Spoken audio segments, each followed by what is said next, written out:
Good morning. कैसे हो? बस फाइन।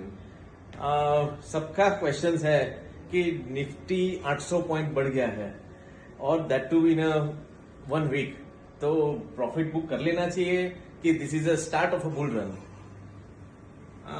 निफ्टी 800 पॉइंट बढ़ा है, वो बात तो सही है, लेकिन अगेन अगर ये शॉर्ट टर्म के लिए क्वेश्चन है तो कितना टाइम से आप इन्वेस्टेड हो और क्या प्रॉफिट परसेंटेज आपने अभी तक मिल रहा है, उस हिसाब से हम डिसाइड कर सकते हैं। लेकिन ये सब की वजह से क्या होता है कि हम रैंडम एनालिसिस कर लेते हैं। उससे अच्छा अगर आप डिफाइंड स्ट्रेटेजी पे जाओ, कि डिफाइंड मतलब ऑटोमेटेड हमारी सिस्टम है, आपको रोज में मालूम है कि एक ऑटोमेटेड शीट बनती है, उसके हिसाब से परसेंटेज आता है।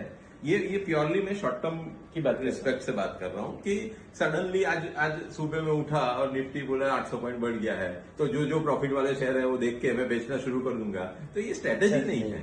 ठीक है, स्ट्रेटेजी क्या है कि आप डिफाइंड गोल रखो कि मेरे को 10% प्रॉफिट चाहिए कि 20% प्रॉफिट चाहिए, तो उस हिसाब से जिसमें उतना परसेंटेज प्रॉफिट आ रहा है उसमें भी डिवाइड करो कि पूरा लॉट मत बेचो। तो shortly you can exit that small percentage of your stocks, क्योंकि अगर शॉर्ट टर्म से हम ट्रेड करते हैं तो मैं लॉन्ग टर्म के लिए तो ये सजेशन नहीं दूंगा, लेकिन अगर शॉर्ट टर्म के लिए कर रहे हैं कि ये अपॉर्चुनिटी अभी, ये ऐसा नहीं है कि वॉर थम गई है या निफ्टी बढ़ गया है, तो ये सब और न्यूज बेस्ड इवेंट्स और न्यूज बेस्ड इवेंट्स का बेनिफिट शॉर्ट टर्म ट्रेडर्स ही ले सकते हैं। ठीक है, तो शॉर्ट टर्म के लिए ठीक है कि आप कुछ परसेंटेज बुक करो प्रॉफिट, लेकिन कंप्लीटली एग्जिट तो मत करो।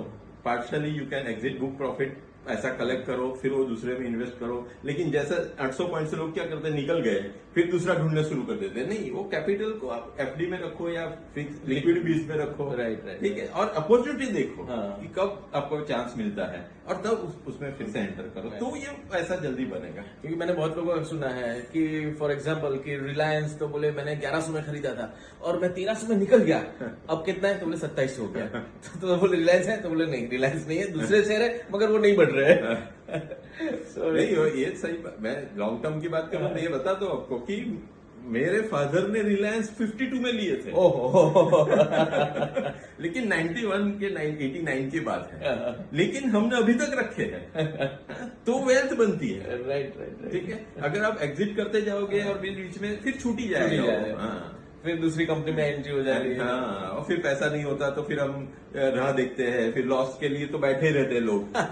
क्लियरली मैं बताता हूँ, लॉस के लिए तो बैठे रहते हैं कि हाँ अभी निकलेंगे, अभी बढ़ेगा, फिर कमाते नहीं है, फिर by chance cost to cost आता है ना, तो चल निकल गए। 5 साल में क्या किया, तो बोले बैठे रहे, रेट आ गया, कॉस्ट आ गया, तो बोले निकल गए।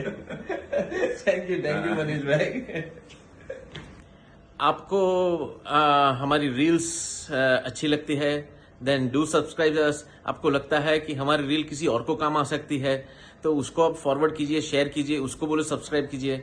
It is knowledgeable channel only, कि आप सबका नॉलेज बढ़े कि कैसे ट्रेडिंग करना है, कैसे इन्वेस्ट करना है, कैसे गेन मिलना चाहिए। तो हम सब साथ मिलके ये सब काम करेंगे। So do subscribe us. Thank you.